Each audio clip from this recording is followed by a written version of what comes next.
ایک فساد برپا کرنا چاہتا ہے، اس کا عملی مظاہرہ اس نے 2014 میں شروع کیا، اور جب 2014 میں شروع تو اس نے اداروں میں بیٹھے لوگوں کو دباؤ میں لا کر اپنے مفادات حاصل کرنے کی کوشش کی، اور دباؤ میں لا کر کسی حد تک اس میں کامیاب بھی ہوا، مگر جو سول نافرمانی کی خواہش 2014 میں شروع کی، 4 سال اس کو آگے بڑھایا، اور آج عملاً پاکستان کے اندر یہ خانہ جنگی کروانے کی کوشش کر رہا ہے۔ اس نے معاشی پاکستان کو دیوالیے کے بعد قوم کو مذہبی دیوالیے کی جانب بھی لے کر جا رہا ہے۔ یہ شخص قومی سلامتی کے لیے ایک بڑا خطرہ ہے۔ پاکستان کے اندر مذہبی عقیدے کے حوالے سے جو پچھلے دنوں سے یہ گفتگو کر رہا ہے، اور اس کے حواری، اس کے ارد گرد کھڑے ہونے والے، اس کی کابینہ کے سابقہ کے لوگ جو گفتگو مذہب کے حوالے سے کر رہے ہیں، یہ دراصل پاکستانی قوم کو 2 وقت کی روٹی سے مذہب، جس عقیدے کے لیے لوگ جان دینے سے بھی دریغ نہیں کرتے، یہ اس آگ سے کھیل رہا ہے پاکستان کے اندر۔ مقصد صرف یہ ہے کہ پاکستان کے اندر پاکستان کی معیشت کو، پاکستان کے اداروں کو اس قدر کمزور کر دیا جائے کہ ان کو بلیک میل کر کے اس کی خواہش ہے کہ وہ ادارے اس کو دوبارہ سے اقتدار میں لے کر آئیں، مگر آج کے ادارے، آج کے اداروں میں بیٹھے لوگ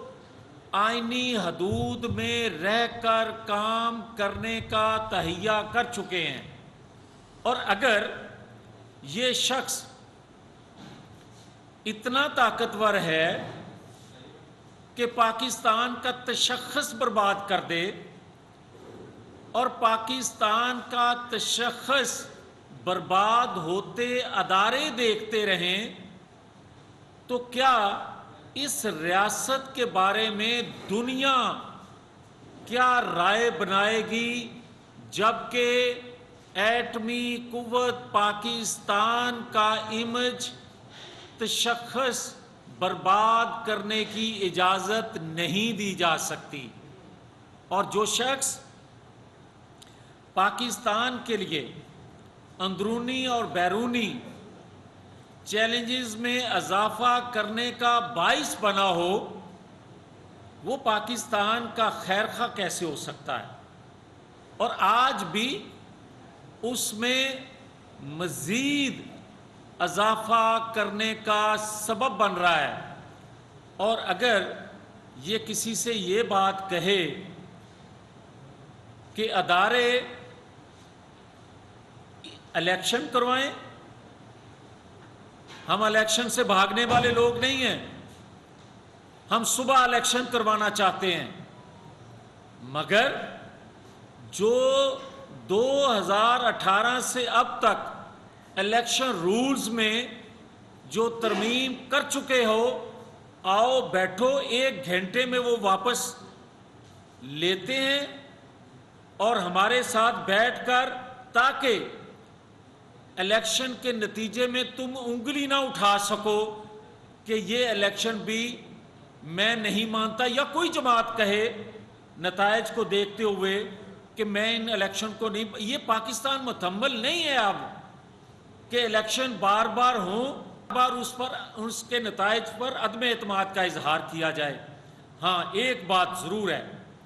اگر آپ یہ سمجھو کہ فرح بی بی کا تانا بانا بشرا بی بی سے، اور بشرا بی بی کا تمہارے ساتھ جو کنیکشن ہے،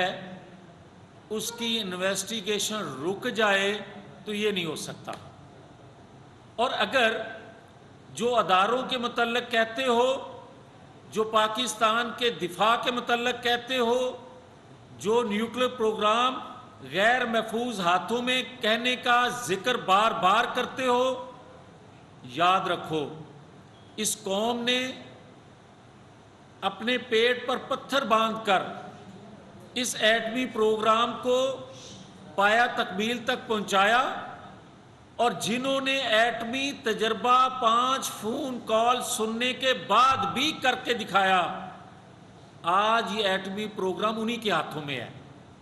یہ غیر محفوظ نہیں ہے۔ اس لیے یہ مت سوچو کہ دنیا کا جو بیانیہ ہے پاکستان مخالف قوتوں کا ایٹمی پروگرام کے حوالے سے تمہارا وہ بیانیہ بکے گا۔ اب یہ بھاشن دینا، اور جو لوگ کہتے ہیں کہ بڑے جلسے ہو رہے ہیں، ہوتے ہیں، مگر 70% لوگ ہر جلسے میں وہی آپ کو نظر آئیں گے، چیک کر لیں۔ مقامی لوگ 15 سے 20-25% ہو سکتے ہیں، مگر اگر جلسہ کھیلنے سے کوئی ملک کے اندر تبدیلی آ سکتی تو پھر 4 سال تمہاری غیر آئینی حکومت کے خلاف تو جلسے ہم بھی کرتے رہے۔ آج اگر غیر آئینی حکومت جو 2018 کے انتخابات کے نتائج کو ہم نہیں مانتے تھے تو عدم اعتماد کے ذریعے آئے ہیں۔ کوئی ادارہ، اگر تمہارے پاس کوئی ثبوت ہے کہ کسی نے مداخلت کی تو وہ نام لو، سارے اداروں کو کرٹیسائز مت کرو۔ تمہارا وتیرہ ہے، اور میں جو پہلے کہہ چکا ہوں 20 سال سے یہ اداروں میں بیٹھے لوگوں کو تنقید کرتا ہے، بلیک میل کرتا ہے، اور اشتہاری عدالت کا ہونے کے باوجود اعلیٰ عدلیہ میں بغیر ضمانت کے یہ پیش ہوتا رہا۔ اور آج جس سرٹیفکیٹ کی بات کرتا ہے کہ میں صادق اور امین ہوں عدالت کی جانب سے، یہ انہی عدالتوں نے اس کو سرٹیفکیٹ دیا جن میں اشتہاری ہونے کے باوجود یہ پیش ہوتا تھا بغیر ضمانت کے۔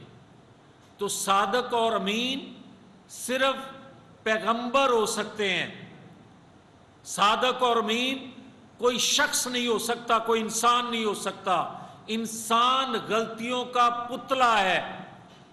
میں نہیں کہوں گا جو مذہب کے حوالے سے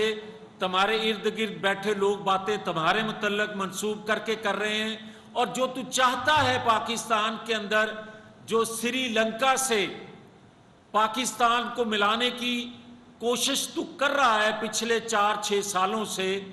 خدا کے فضل و کرم سے ہاں یہ بات ضرور ہے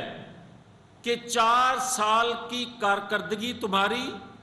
4 سال کا پھیلایا ہوا گند جو ہے وہ صرف اور صرف پاکستان کی ضرورت، پاکستان کی محبت، پاکستان کے دفاع کے لیے ہم نے اپنے کندھوں پر اٹھایا۔ مگر اب زیادہ دیر خاموش نہیں رہیں گے۔ اگر تو بار بار اپنی کرتوتیں بتانے کی بجائے کرٹیسائز، غلط الزامات لگاتا رہا تو پھر بتائیں گے بھلے یہ کہا جائے کہ حکومت جو ہے وہ انتقام لے رہی ہے۔ اگر ہم نے ایکشن لیا کہ جو تمہارے کرتوت تھے 4 سالوں کے، فرا بی بی اور کئی فرا بی بیاں ہیں، اور کئی رنگ روڈ ہیں، اور کئی ادویات سکینڈل ہیں، اور کوئی چینی مافیاز، اور کوئی آٹا مافیا، اور کوئی کھاد مافیا، بے شمار ایسے سکینڈل ہیں۔ اگر ایک ایک کر کے روز بیان کیے جائیں جن پر کام ہو رہا ہے، یہ مت سوچیں کہ تمہاری طرح بغیر ثبوت کے روزانہ پریس کانفرنس کر کے الزامات اس وقت کی اپوزیشن پر لگائیں گے۔ ہم ثبوت کے ساتھ اگلے دنوں تمہارے متعلق تمہارا کچا چٹھا قوم کے سامنے رکھنے والے ہیں، تاکہ لوگوں کو پتہ چلے کہ تمہارے اصل کرتوت ہیں کیا۔ اس کے بعد تم منہ دکھانے کے قابل نہیں رہو گے. اور یہی وجہ ہے کہ جو تم جلسے جلوس کر کے بیانیہ ایک دے رہے ہو کہ سازش ہوئی. بیانیہ یہ قوم کو بتاؤ نا کہ 4 سالوں میں تم نے کیا تھا. 4 سالوں میں لوگ 2 وقت کی روٹی کو ترس گئے, بے روزگار ہو گئی ان کی اولاد, اور نوجوانوں کو جو تم نے گمراہ کیا وہ بھی حساب لیں گے. تو میں آخر میں صرف اتنا کہوں گا کہ یہ ممکن نہیں ہے کہ عمران اداروں سے مطالبہ کرے, اداروں کو بلیک میل کر کے کہے کہ مجھے پھر سے اقتدار دو. یہ اب نہیں ہونے دیں گے. جب ادارے فیصلہ کر چکے, اور یہ جو تو بھڑکے لگاتا ہے کہ میں لانگ مارچ کروں گا, جب تو اکیلا کنٹینر پر کھڑا ہوتا تھا اور 18 گھنٹے میڈیا صرف تمہیں دکھایا کرتا تھا, وہ وقت چلا گیا. اب جو ہوگا وہی دکھے گا, اور قوم جان لے گی کہ تمہارے پلے ہے کیا. لانگ مارچ کا اعلان کرو, اگر قانون ہاتھ میں لوگے تو قانون آپ کا استقبال کھڑا ہوگا. شکریہ جی.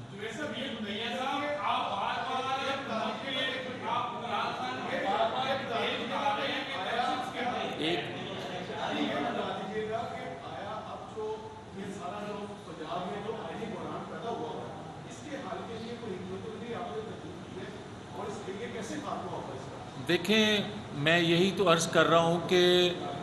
جب آپ آئین سے کھلواڑ کرو گے,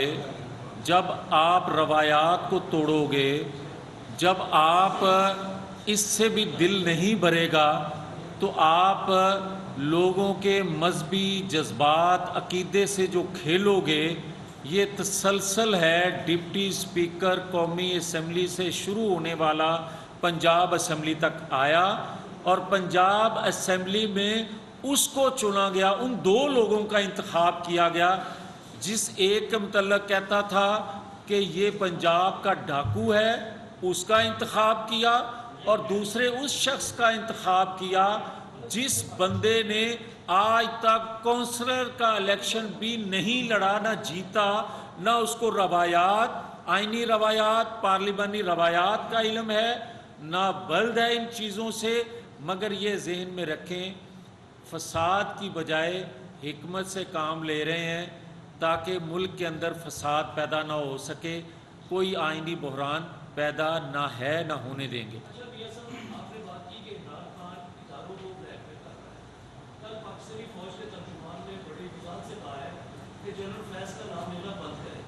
جاوید لطیف لاہور میں میڈیا سے گفتگو کر رہے ہیں. انہوں نے کہا کہ عمران خان ملک میں فساد برپا کرنا چاہتا ہے. عمران خان آج جو باتیں کر رہے ہیں وہ ریاست کے مفاد میں نہیں ہیں. اداروں کو دباؤ میں لانے کی کوشش کی گئی. ادارے آئینی حدود میں رہ کر کام کرنے کا تہیہ کر چکے ہیں.